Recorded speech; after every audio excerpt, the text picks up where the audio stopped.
നമസ്കാരം. സിദ്ധാർത്ഥന്റെ മരണത്തിൽ CBI അന്വേഷണത്തിന് സർക്കാർ ഉത്തരവിട്ടത് ഇന്ന് സംഭവിച്ച ഏറ്റവും പ്രധാന വാർത്തയായി മാറുമ്പോൾ കോൺഗ്രസിന്റെ നിരാഹാര സമരവും ഇതോടെ അവസാനിപ്പിച്ചു എന്നതും വാർത്തയായി. കേസിൽ കൂടുതൽ പ്രതികൾ അറസ്റ്റിലായി. ഞെട്ടിക്കുന്ന കൂടുതൽ വിവരങ്ങൾ കൂടി ഇന്ന് പുറത്തുവന്നു. കട്ടപ്പനയിലെ ഇരട്ടക്കൊലപാതകത്തിൽ പ്രതിയുടെ കുറ്റസമ്മതം ഇന്നത്തെ മറ്റൊരു പ്രധാന വാർത്തയാണ്. വർക്കലയിൽ ഫ്ലോട്ടിംഗ് ബ്രിഡ്ജിന്റെ കൈവരി തകർന്ന് 15 പേർക്ക് പരിക്കേറ്റു. തൃശൂരിലെ ആദിവാസി കോളനിയിൽ നിന്ന് ഒരാഴ്ച മുൻപ് കാണാതായ 2 കുട്ടികളുടെയും മൃതദേഹം കണ്ടെത്തി. മരണത്തിൽ ദുരൂഹതയുണ്ടെന്നാണ് വിവരം. സംസ്ഥാനത്ത് തെരഞ്ഞെടുപ്പ് പ്രചാരണം കൂടുതൽ കൊഴുക്കുകയാണ്. ഇന്ന് സംഭവിച്ചത് തുടങ്ങുന്നു. സ്വാഗതം.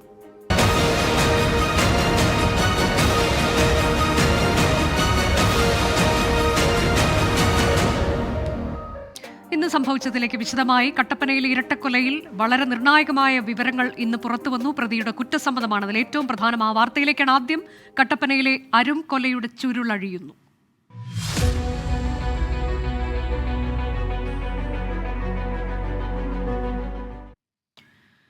കട്ടപ്പനയിലെ ഇരട്ടക്കൊലപാതകം തന്നെയെന്ന് സ്ഥിരീകരണം. വിഷ്ണുവിന്റെ പിതാവ് വിജയനെയും നവജാത ശിശുവിനെയും കൊലപ്പെടുത്തിയെന്ന് നിതീഷ് സമ്മതിച്ചു. അറസ്റ്റ് ഉടൻ രേഖപ്പെടുത്തും.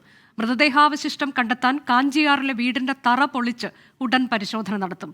രാഹുൽ വിജയൻ ഏറ്റവും പുതിയ വിവരങ്ങളുമായി. രാഹുൽ, 2 കൊലപാതകവും താൻ തന്നെ നടത്തിയതാണ് എന്ന് സമ്മതിച്ചിട്ടുണ്ട് നിതീഷ്. എന്താണ് ഇതിന് കാരണം എന്നതൊക്കെ ഈ പ്രതി പറഞ്ഞിട്ടുണ്ടോ?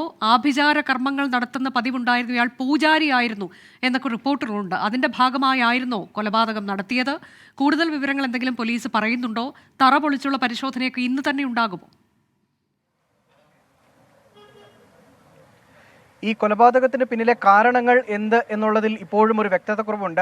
ഈ 2 കൊലപാതകങ്ങളും ചെയ്തത് താനാണ് എന്നുള്ളൊരു കുറ്റസമ്മതമാണ് പ്രതി നിതീഷ് ഇപ്പോൾ നടത്തുകയും ചെയ്തിരിക്കുന്നത്. പ്രതിയെ ഇന്ന് ഇപ്പോൾ അറസ്റ്റ് രേഖപ്പെടുത്തി കോടതിയിൽ ഹാജരാക്കിയിരിക്കുകയാണ്. ഈ കൊലപാതക കേസിൽ കസ്റ്റഡിയിൽ വാങ്ങേണ്ടതുണ്ട്. അതിനുശേഷം മാത്രമായിരിക്കും ഈ സംഭവ സ്ഥലത്തെത്തിച്ച്, അതായത് ഈ വീട്ടിലെത്തിച്ചുകൊണ്ടുള്ള ഒരു തറ പൊളിച്ചുകൊണ്ടുള്ള പരിശോധന ഉണ്ടാവുക. അത് നാളെ രാവിലത്തേക്കാകാനാണ് ഉള്ള ഒരു സാധ്യത കാണുകയും ചെയ്യുന്നത്. 2016 നവജാത ശിശുവിനെ ഈ പ്രതിയായിട്ടുള്ള നിതീഷ് കൊലപ്പെടുത്തിയത് എന്നുള്ളതാണ് നമുക്ക് മനസ്സിലാക്കാൻ കഴിയുന്നത്. ആഭിചാരക്രിയകളുടെ ഭാഗമായിട്ടുള്ള പൂജാകാരികൾ ഇയാൾ ചെയ്തു വന്നിരുന്നു. ഇതിന്റെ പേരിൽ ആ കുട്ടിയെ പൂജയുടെ ഭാഗമായി വെക്കുകയും ശ്വാസം മുട്ടിച്ച് കൊലപ്പെടുത്തുകയും ചെയ്തു എന്നതടക്കമുള്ള കാര്യങ്ങൾ ഇങ്ങനെ വിവരങ്ങളായി ലഭിക്കുന്നുണ്ട്. 2023 ഈ നിതീഷിന്റെ സുഹൃത്തായിട്ടുള്ള വിഷ്ണുവിന്റെ പിതാവിനെ കൊലപ്പെടുത്തുന്നത്. തലക്കടിച്ച് കൊലപ്പെടുത്തിയതിനു ശേഷം മുറിയിൽ കുഴിച്ചിട്ടു എന്നതാണ് മനസ്സിലാക്കാൻ കഴിയുന്നത്. അതുകൊണ്ട് തന്നെയാണ് അത് കാഞ്ചിയാർ കക്കാട്ടുകടയിലെ വീട്ടിലാണ്. ഈ വീട്ടിൽ ചെന്ന് പോലീസ് ഈ തറ ഉൾപ്പെടെ മാന്തി ഈ മൃതദേഹാവശിഷ്ടങ്ങൾ പുറത്തെടുക്കേണ്ടതുണ്ട്. അതിനുവേണ്ടിയുള്ള നടപടിക്രമങ്ങളെല്ലാം തന്നെ പൂർത്തിയാക്കിയിട്ടുള്ളതാണ്. വിവിധ സേനാ വിഭാഗത്തിന്റെ സഹായവും അതിന്റെ ഭാഗമായിട്ട് തേടുകയും ചെയ്തിട്ടുണ്ട്. എന്തായാലും അത് നാളത്തേക്കായിരിക്കും ഉണ്ടാവുക എന്നുള്ളതാണ് നമുക്ക് ഈ ഘട്ടത്തിൽ മനസ്സിലാക്കാൻ കഴിയുന്നത്. ഏതായാലും നാട് ഒന്നാകെ ഞെട്ടിയിരിക്കുകയാണ് ഇത്തരമൊരു കൊലപാതകത്തിൽ. അതായത് 1ാമത്തെ കൊലപാതകം ഒരു ആഭിചാരക്രിയയുടെ ഭാഗമായിട്ട് നടന്നതാണോ എന്നൊരു സംശയം കൂടി നിലനിൽക്കുന്നതിനാൽ അതിൻ്റെ ഒരു ഭീകരത കൂടുതലാകും എന്നുള്ള കാര്യത്തിൽ യാതൊരു സംശയവുമില്ല. 2ാമത്തെ കൊലപാതകം, അതായത് വിജയന്റെ കൊലപാതകം, അത് ഒരു തർക്കത്തിനൊടുവിൽ സംഭവിച്ചതാണ് എന്നുള്ളൊരു കാര്യം കൂടി, അല്ലെങ്കിൽ അത്തരമൊരു വിലയിരുത്തലിലേക്ക്, അല്ലെങ്കിൽ അത്തരമൊരു സൂചനയാണ് ലഭിക്കുകയും ചെയ്യുന്നത്. എന്തായാലും ഈ മൃതദേഹാവശിഷ്ടങ്ങൾ കണ്ടെത്തിയാൽ മാത്രമേ ഇതിലൊക്കെ ഒരു പൂർണ്ണമായിട്ടുള്ള സ്ഥിരീകരണം വരികയുള്ളൂ. എന്തായാലും ഇടുക്കി SP നേതൃത്വത്തിലുള്ള സംഘം ഇവിടെ യോഗം ചേരുകയാണ്. അതിനുശേഷം അദ്ദേഹം ഒരുപക്ഷെ മാധ്യമങ്ങളെ കണ്ടേക്കാം. അതിനുശേഷമായിരിക്കും എന്താണ് അടുത്ത നടപടിക്രമങ്ങളെന്ന് പറയുക. കട്ടപ്പനയിലെ ഇരട്ടക്കൊലപാതകത്തിൽ പ്രതി കുറ്റസമ്മതം നടത്തിയിരിക്കുന്നു. 2 കൊലപാതകങ്ങളും താൻ തന്നെയാണ് നടത്തിയത് എന്നതാണ് പ്രതി പറഞ്ഞത്. ഇതിന്റെ കാരണങ്ങൾ എന്ത് എന്നതിലേക്കൊക്കെ പോലീസ് ഇനിയും വ്യക്തത വരുത്തേണ്ടതുണ്ട്. ഇന്ന് തിരുവനന്തപുരത്ത് ഒരു അപകടമുണ്ടായി. വർക്കലയിൽ ഫ്ലോട്ടിംഗ് ബ്രിഡ്ജിന്റെ കൈവരി തകർന്ന് അപകടം. ശക്തമായ തിരമാലയിൽ ഫ്ലോട്ടിംഗ് ബ്രിഡ്ജ് ഉയർന്നു പൊങ്ങിയാണ് അപകടമുണ്ടായത്. മുഴുവൻ പേരെയും രക്ഷപ്പെടുത്തി. എല്ലാവരും ലൈഫ് ജാക്കറ്റ് ധരിച്ചതിനാൽ വലിയ ദുരന്തം ഒഴിവായി. അപകട സമയത്ത് 60ഓളം പേരാണ് ഫ്ലോട്ടിംഗ് ബ്രിഡ്ജിൽ ഉണ്ടായിരുന്നത്. അറിയായിരുന്നു ഇങ്ങനെ ഈ വേലിയേറ്റ സമയത്ത് വെള്ളം തിരക്കുള്ള അടിച്ച് മറിഞ്ഞുകൊണ്ടിരിക്കുന്നവർ കാണുന്നത്. അപ്പോൾ കയറ്റാൻ പാടില്ലായിരുന്നു. പക്ഷേ അവർ കയറ്റിക്കൊണ്ടുപോയി നിറച്ച ആളുണ്ടായിരുന്നു. ഒരു 3 തിര പെട്ടെന്ന് വരെയായി അതെല്ലാം അടിച്ച് തെറിപ്പിച്ചിട്ട് എല്ലാവരും അപ്പുറത്ത് അടിച്ച 2 ഭാഗത്തായിട്ട്. അപ്പോൾ നമ്മളെ ലൈഫ് ഗാർഡും അവർ ലൈഫ് ഗാർഡ് ജാക്കറ്റൊക്കെ ഉള്ളതിൻ്റെ പുറത്തെല്ലാം രക്ഷപ്പെട്ടു. പക്ഷേ ഇത് ഇനി അവരൊരു കെയർ ചെയ്യണം. എത്ര പേരുണ്ടായിരുന്നു ആ സമയത്ത്? ഏകദേശം 50-60 ആളുണ്ടായിരുന്നു. അജീഷ് ജയകുമാർ വിവരങ്ങളുമായി. അജീഷ്, അനുവദനീയമായതിലും കൂടുതൽ പേർ ഈ സമയത്ത്, അപകട സമയത്ത് അവിടെ ഉണ്ടായിരുന്നു എന്നതാണോ ഇപ്പോൾ ആളുകൾ പറയുന്നത്? അതിൽ അത്തരത്തിലേക്ക് ഒരു അനാസ്ഥ സംഭവിച്ചിട്ടുണ്ട് എന്ന് 15 പേർ മാത്രമാണ് കടലിലേക്ക് വീണത്, കൂടുതൽ ആളുകളില്ല എന്നതൊക്കെ ഇപ്പോൾ ഉറപ്പിക്കാമോ?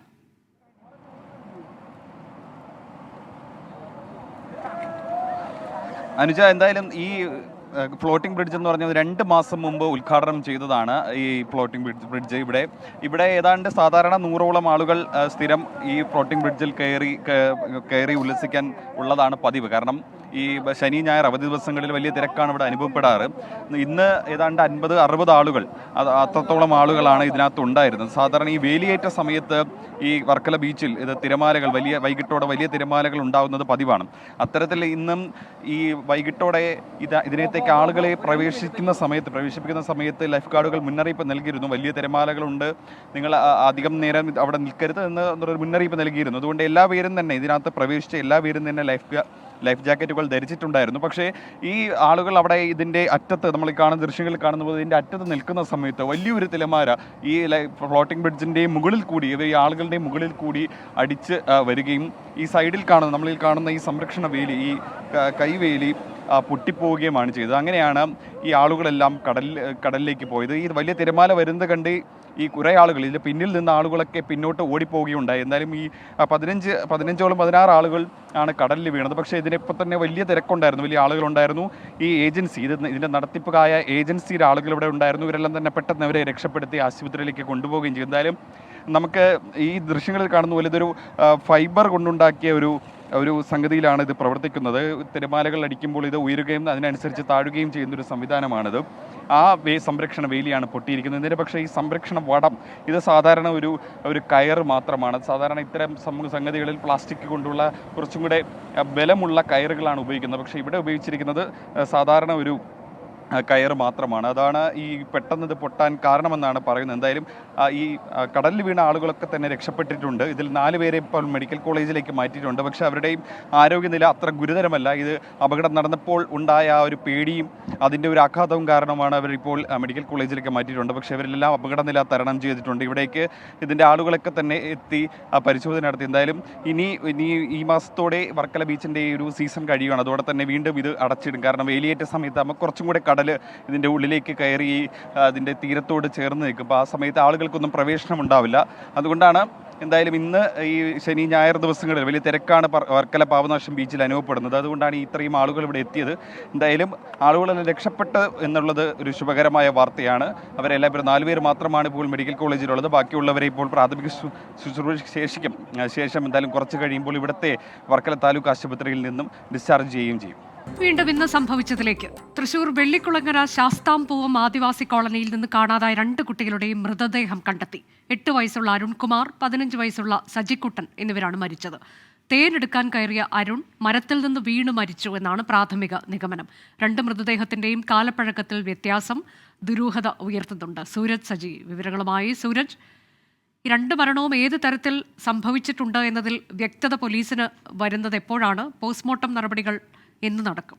തൃശ്ശൂരിൽ ആദിവാസി കോളനിയിൽ നിന്ന് കാണാതായ 2 കുട്ടികളുടെയും മൃതദേഹം ഇന്ന് ലഭിച്ചു. കഴിഞ്ഞ 6 ദിവസമായി അവരെ കാണുവാനില്ലായിരുന്നു. ബന്ധുവീടുകളിൽ പോയതാകാം എന്നാദ്യം കുടുംബാംഗങ്ങൾ സംശയിച്ചു. പക്ഷേ പിന്നീട് ഇവർ തിരികെ എത്താത്തതിനാലാണ് പോലീസിൽ പരാതി നൽകിയത്. പക്ഷേ ഇവരുടെ മൃതദേഹം കണ്ടെത്തുമ്പോഴും മരണത്തിൽ ദുരൂഹതയുണ്ട് എന്നൊരു സംശയം പോലീസിനുണ്ട്. സൂരജ്, ഞാൻ ചോദിച്ചത് 2 പേരുടെയും മരണം എങ്ങനെയാണ് സംഭവിച്ചത് എന്നതിൽ പോലീസിന് ഏത് തരത്തിലേക്ക് വ്യക്തതയായിട്ടുണ്ട്? പോസ്റ്റ്മോർട്ടം എപ്പോൾ നടക്കും? അതിന് എന്തായാലും ഇൻക്വസ്റ്റ് നടപടികൾ പൂർത്തിയാക്കി മൃതദേഹം നിലവിൽ ഇവിടെ നിന്ന് തൃശൂർ മെഡിക്കൽ കോളേജിലേക്ക് മാറ്റിയിട്ടുണ്ട്. നമ്മൾ ഉന്നത പോലീസ് ഉദ്യോഗസ്ഥരുമായി സംസാരിക്കുമ്പോൾ അവർ പറയുന്നത് ഇങ്ങനെയാണ്. അരുൺകുമാർ, അതായത് 8 വയസ്സുള്ള കുട്ടിയാണ്. ഈ അരുൺകുമാർ തേനെടുക്കുന്നതിന് വേണ്ടി മരത്തിൽ കയറിയ സമയത്ത് മരത്തിൽ നിന്ന് വീണ് മരിച്ചു എന്നുള്ളത് തന്നെയാണ് പോലീസിന്റെ പ്രാഥമിക നിഗമനം.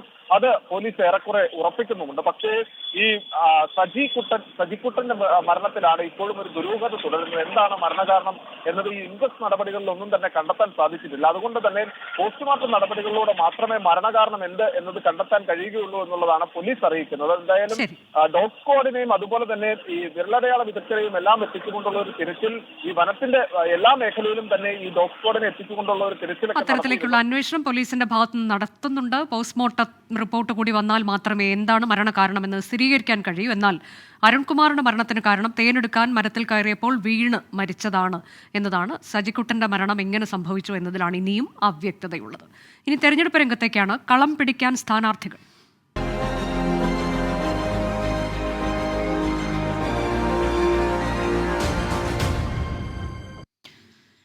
മുഖ്യമന്ത്രി പിണറായി വിജയൻ പങ്കെടുക്കുന്ന ഇടത് സ്ഥാനാർത്ഥികളുടെ മണ്ഡലം കൺവെൻഷനുകൾക്ക് തുടക്കം. തിരുവനന്തപുരം, ആറ്റിങ്ങൽ മണ്ഡലങ്ങളിലെ കൺവെൻഷനുകളിൽ മുഖ്യമന്ത്രി പങ്കെടുത്തു. UDF എംപിമാർക്കെതിരായ രൂക്ഷമായ വിമർശനമാണ് ആറ്റിങ്ങലിൽ മുഖ്യമന്ത്രി ഉയർത്തിയത്. ഭരണഘടനയെ ബാധിക്കുന്ന വിഷയങ്ങളിൽ UDF എംപിമാർ നിശബ്ദത പാലിച്ചെന്ന് മുഖ്യമന്ത്രി ആരോപിച്ചു. ഇന്ന് കോൺഗ്രസായി നിൽക്കുന്നവർ നാളെ BJP ആയി മാറില്ലെന്ന് എന്താണ് ഉറപ്പെന്ന് മുഖ്യമന്ത്രി ചോദിച്ചു. കോൺഗ്രസിനെ പോലെ നാണം കെട്ട പാർട്ടിയുണ്ടോ എന്നും മുഖ്യമന്ത്രി ചോദിച്ചു. കേരളത്തിൻ്റെ ശബ്ദം വലിയ തോതിൽ ലോക്സഭയിൽ ഉയർന്നിരുന്നു. എന്നാൽ ഈ കഴിഞ്ഞ 5 വർഷക്കാലം കേരളത്തിൻ്റെ ശബ്ദം വേണ്ട രീതിയിൽ ഉയർന്നില്ല. വളരെ നേർന്നുപോയി, അങ്ങേയറ്റം ദുർബലമായിപ്പോയി. ഇപ്പോൾ LDFൻ്റെ ഭാഗത്ത് 2 ലോക്സഭാംഗങ്ങളാണ്. ബാക്കി 18 പേരും UDF ആണ്. ആ 18 പേര് അതിനിർണായകമായ നിമിഷങ്ങളിൽ നിശബ്ദത പാലിക്കുന്നത് നാം കണ്ടു. അഖിൽ ഷാ അൻസാർ വിശദാംശങ്ങളുമായി. അഖിൽ ഷാ, ഇതിപ്പോൾ മണ്ഡലം കൺവെൻഷനുകളിൽ മുഖ്യമന്ത്രി പങ്കെടുക്കുകയാണ്. വിവിധ മണ്ഡലം കൺവെൻഷനുകളിൽ തെരഞ്ഞെടുപ്പ് പ്രചാരണ യോഗങ്ങളിൽ മുഖ്യമന്ത്രി പങ്കെടുക്കുന്നു. അതിൽ രൂക്ഷ വിമർശനമാണ് UDFന് എതിരെ ഉന്നയിക്കുന്നത്, കോൺഗ്രസിനെതിരെ പ്രത്യേകിച്ച് ഉന്നയിക്കുന്നത്. വനം വന്യജീവി നിയമത്തിലടക്കം ഭേദഗതിക്ക് ആരും ശ്രമിക്കുന്നില്ല, അത് കോൺഗ്രസിന്റെ ഭാഗത്ത് വലിയ വീഴ്ചയുണ്ട് എന്നത് ഉൾപ്പെടെ ചൂണ്ടിക്കാട്ടിക്കൊണ്ട് വിവിധ വിഷയങ്ങളെ സ്പർശിച്ചുകൊണ്ട് എങ്ങനെയാണ് മുഖ്യമന്ത്രി സംസാരിച്ചത്? പറഞ്ഞതുപോലെ തന്നെ സംസ്ഥാനം ഏറ്റവും കൂടുതൽ ചർച്ച ചെയ്യുന്ന, അല്ലെങ്കിൽ കഴിഞ്ഞ ദിവസങ്ങളിലൊക്കെ വലിയ രീതിയിൽ ചർച്ചയായത് ഒരു വിഷയമായിരുന്നു വനം വന്യജീവി ആക്രമണങ്ങളുമായി ബന്ധപ്പെട്ട്. അതിലാണ് ഇപ്പോൾ നിലവിൽ ഈ മണ്ഡലങ്ങളിലെ കൺവെൻഷനുമായി ബന്ധപ്പെട്ട് മുഖ്യമന്ത്രി സംസാരിക്കുമ്പോൾ രൂക്ഷമായ വിമർശനം അത് കോൺഗ്രസിനെതിരെ ഉണ്ടായിരിക്കുന്നത്. മുഖ്യമന്ത്രി ഏറ്റവും പ്രധാനമായും ഇക്കാര്യത്തിൽ പറഞ്ഞത് ഇപ്പോൾ നിലവിലുള്ള നിയമം, വനം നിയമം, അത് കോൺഗ്രസിന്റെ കാലത്ത് അത് ഇന്ദിരാഗാന്ധി കൊണ്ടുവന്ന നിയമം, ആ നിയമം തന്നെയാണ് ഇപ്പോഴും ഈ കേന്ദ്ര സർക്കാർ ഉൾപ്പെടെ തുടർന്നു പോകുന്നത്. അതിൽ കൃത്യമായ ഭേദഗതി ചെയ്യാൻ ഇതുവരെ കേന്ദ്രം തയ്യാറായിട്ടില്ല. അതുകൊണ്ടാണ് ഇത്തരത്തിൽ വന്യജീവി ആക്രമണങ്ങളൊക്കെ ഉണ്ടാകുമ്പോൾ സംസ്ഥാന സർക്കാരിനോ അല്ലെങ്കിൽ വനം വകുപ്പിനോ കൃത്യമായി അതിൽ ഇടപെടാനോ മറ്റ് പ്രവർത്തനങ്ങൾ ചെയ്യാനോ കഴിയാത്തതെന്നുള്ള വലിയ വിമർശനം കോൺഗ്രസിനെതിരെയും അതുപോലെ തന്നെ കേന്ദ്രത്തിനെതിരെയും മുഖ്യമന്ത്രി ഉന്നയിച്ചു എന്നുള്ളതാണ് ഏറ്റവും പ്രധാനപ്പെട്ട കാര്യം. അതോടൊപ്പം രാഹുൽ ഗാന്ധിക്കും ഇക്കാര്യത്തിൽ വലിയ വിമർശനമുണ്ടായി. ഈ കേരളത്തിൽ അദ്ദേഹത്തിന്റെ മണ്ഡലത്തിൽ ഉൾപ്പെടെ ഇത്രയും ഗുരുതരമായ പ്രശ്നം നടക്കുമ്പോൾ അത് ലോക്സഭയിൽ ഉന്നയിക്കാൻ രാഹുൽ ഗാന്ധി പോലും തയ്യാറായില്ല എന്നുള്ളൊരു രൂക്ഷമായ വിമർശനവും മുഖ്യമന്ത്രി എന്തായാലും ഈ ഘട്ടത്തിൽ ചൂണ്ടിക്കാണിക്കുന്നുണ്ട്. അത്തരത്തിൽ കോൺഗ്രസിനെതിരെ വലിയ വിമർശനം ഈ മണ്ഡലം കൺവെൻഷനിൽ മുഖ്യമന്ത്രി നടത്തുന്നു. ഒപ്പം ഈ കേന്ദ്ര സർക്കാരിനെതിരെയും കേന്ദ്രത്തിന്റെ ചില നിലപാടുകൾക്കെതിരെയും ഒക്കെ വലിയ വിമർശനം ഈ മുഖ്യമന്ത്രി വ്യക്തമാക്കിയിട്ടുണ്ട്. അനിച്ച. ശരി, അഖിൽ ഷാ അൻസാറാണ് വിവരങ്ങൾ നൽകിയത്. ഇനി ഇന്നത്തെ ഏറ്റവും പ്രധാനപ്പെട്ട വാർത്തയിലേക്ക്. സിദ്ധാർത്ഥന്റെ മരണത്തിലെ നേരറിയാൻ CBI.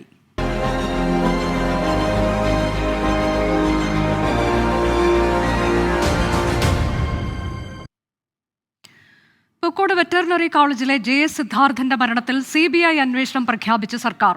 കുടുംബം മുഖ്യമന്ത്രിയെ കണ്ടതിന് പിന്നാലെയാണ് തീരുമാനം. സർക്കാർ നടപടിയെ സ്വാഗതം ചെയ്യുന്നുവെന്ന് മാതാപിതാക്കൾ 24നോട് പറഞ്ഞു. കോൺഗ്രസ് നേതാക്കൾ നടത്തിവന്ന നിരാഹാര സമരം അവസാനിപ്പിച്ചു. കേസിൽ 2 പ്രതികൾ കൂടി ഇന്ന് പിടിയിലായി. CBI അന്വേഷണം ആവശ്യപ്പെട്ട് രാവിലെയാണ് സിദ്ധാർത്ഥന്റെ പിതാവ് മുഖ്യമന്ത്രിയെ കണ്ടത്. അന്വേഷണം CBIക്ക് വിടാമെന്ന് മുഖ്യമന്ത്രി ഉറപ്പു നൽകി മിനിറ്റുകൾക്കുള്ളിൽ ഉത്തരവ് പുറത്തിറങ്ങി. സർക്കാർ നടപടിയെ സ്വാഗതം ചെയ്ത സിദ്ധാർത്ഥന്റെ മാതാപിതാക്കൾ. ശരിക്കും ഞാൻ അത് സ്വാഗതം ചെയ്യുന്നു. അദ്ദേഹത്തിനും ചിലപ്പം മനസ്സിലായി കാണും ഇതൊരു ഒരു കൊലപാതകമാണോ അല്ലെങ്കിൽ നല്ല രീതിയിൽ CBI അന്വേഷിക്കേണ്ടിയിരിക്കുന്നു, അദ്ദേഹത്തിന് തോന്നിക്കാണണം. അതുകൊണ്ട് തന്നെയാണ് അദ്ദേഹം CBI അന്വേഷണത്തിൽ വിട്ടത്. അത് ശരിക്കും എനിക്ക് നല്ലൊരു തൃപ്തി തോന്നുന്നു. ആശ്വാസമുണ്ട്, സന്തോഷമുണ്ട്. പിന്നെ ഇതിലൂടെ നീതി കിട്ടണം, അല്ലെങ്കിൽ ഞങ്ങൾ വീണ്ടും ഇറങ്ങും. സർക്കാർ CBI അന്വേഷണം പ്രഖ്യാപിച്ചതോടെ സെക്രട്ടേറിയറ്റിന് മുന്നിൽ ജബി മേത്തറും രാഹുൽ മാങ്കൂട്ടത്തിലും അലോഷ്യസ് സേവ്യറും നടത്തിവന്ന നിരാഹാര സമരം അവസാനിപ്പിച്ചു.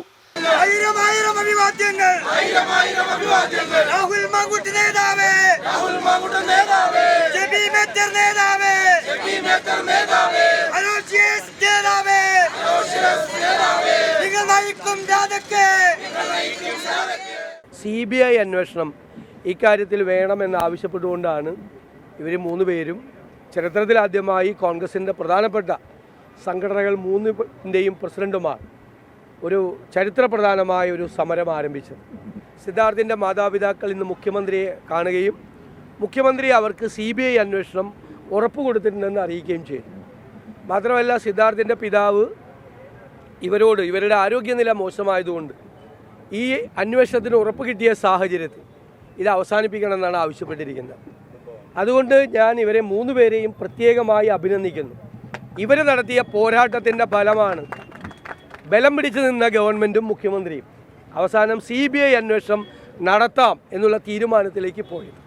കേസിൽ ഇന്ന് 2 പ്രതികൾ കൂടി അറസ്റ്റിലായതോടെ ആകെ പിടിയിലായ പ്രതികളുടെ എണ്ണം 20ആയി.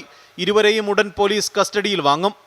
സിദ്ധാർത്ഥന് നീതി തേടിയുള്ള കുടുംബത്തിന്റെ പോരാട്ടവും മരണത്തിലേക്ക് തള്ളിവിട്ട ക്രൂരമർദ്ദനത്തിനെതിരെ ഉയർന്ന ജനരോഷവും പ്രതിപക്ഷത്തിനൊപ്പം സ്വന്തം മുന്നണിയിൽ നിന്ന് തന്നെ ഉയർന്ന വികാരവും മാധ്യമ ഇടപെടലുമാണ് CBI അന്വേഷണത്തിലേക്ക് നയിച്ചത്. അന്വേഷണത്തിലൂടെ മരണത്തിലെ മുഴുവൻ ദുരൂഹതകളും മറനീങ്ങുമെന്നാണ് കുടുംബത്തിന്റെ പ്രതീക്ഷ. തിരുവനന്തപുരത്ത് നിന്നും MG Pratheesh, 24.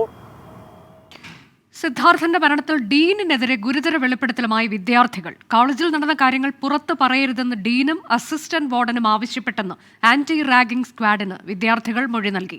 UGCക്ക് anti ragging squad കൈമാറിയ റിപ്പോർട്ടിന്റെ പകർപ്പ് 24ന് ലഭിച്ചു. UGCക്ക് ലഭിച്ച പരാതിയിലാണ് anti ragging squad Pookode veterinary കോളേജിൽ അന്വേഷണം നടത്തിയത്. മൊഴി നൽകുമ്പോൾ കോളേജ് അധികൃതർ ഒപ്പം നിന്നതിനാൽ സത്യസന്ധമായി മൊഴി നൽകാൻ കഴിഞ്ഞില്ലെന്നാണ് വിദ്യാർത്ഥികളുടെ വെളിപ്പെടുത്തൽ. ഹോസ്റ്റലിൽ നടന്ന കാര്യങ്ങൾ പുറത്തു പോകരുതെന്ന ഡീനും അസിസ്റ്റന്റ് വാർഡനും ആവശ്യപ്പെട്ടെന്നും ഓൺലൈൻ ഹിയറിംഗിൽ വിദ്യാർത്ഥികൾ തുറന്നു പറഞ്ഞു. അറസ്റ്റിലായ പ്രതികൾ 4 ഇടങ്ങളിലെത്തിച്ച് സിദ്ധാർത്ഥിനെ ക്രൂരമായി മർദ്ദിച്ചുവെന്നും വിദ്യാർത്ഥികൾ മൊഴി നൽകി. 2019-ലും 2021-ലും സമാന റാഗിംഗ് സംഭവങ്ങൾ കോളേജിൽ നടന്നു. 2 ആഴ്ച ക്ലാസ്സിൽ കാണാതിരുന്ന വിദ്യാർത്ഥിക്ക് എന്തുപറ്റിയെന്ന് ഇനിയും വ്യക്തമല്ല.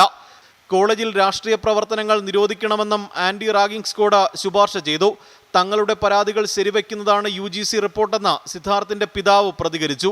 അതെ, അവിടെ പങ്ക് ഇപ്പോൾ UGC കണ്ടുപിടിച്ച് ക്ലിയറായിട്ട് കണ്ടുപിടിച്ചു. അതിന് മുമ്പേ തന്നെ നമ്മൾ സ്റ്റാർട്ടിങ് മുതലേ തന്നെ പറയുന്നു അവർക്ക് ഡീനും അസിസ്റ്റന്റ് വാർഡിനും വ്യക്തമായ പങ്കുണ്ട് എന്ന് നമ്മൾ ആദ്യം മുതലേ പറയാം. അവർക്ക് പങ്കുണ്ട്, അവർ ഈ കൊലപാതകത്തിൽ അവർക്ക് പങ്കുണ്ട്, ഡയറക്റ്റോ ഇൻഡയറക്റ്റോ ആയിട്ടുള്ള പങ്കുണ്ട്, ഉറപ്പായിട്ടുമുണ്ട്. അവരെ കൊലപാതക അവർ പ്രതിപ്പട്ടികയിൽ ചേർക്കണം, പ്രതിപ്പട്ടികയിൽ ചേർത്ത് തന്നെ മുമ്പോട്ട് കൊണ്ടുപോകണം. സസ്പെൻഷൻ മാത്രം മതിയാവില്ല എന്ന് ആദ്യമേ ഞങ്ങൾ പറഞ്ഞു. ഇപ്പോൾ ആന്റി റാഗിംഗ് സ്ക്വാഡ് അത് കറക്റ്റായിട്ട് കണ്ടുപിടിച്ചു. കഴിഞ്ഞ 5 വർഷത്തിനിടെ ക്യാമ്പസിലുണ്ടായ മരണങ്ങൾ അന്വേഷിക്കണമെന്നും കുടുംബം ആവശ്യപ്പെടുന്നു. MG പ്രതീഷ്, 24, തിരുവനന്തപുരം. ഇന്ന് സംഭവിച്ചത് ഇവിടെ അവസാനിക്കുന്നു. ഇനി പൊതുജനം കഴുതയല്ല സാർ എന്ന പരിപാടിയുമായി TK റീജിത്ത്. നമസ്കാരം.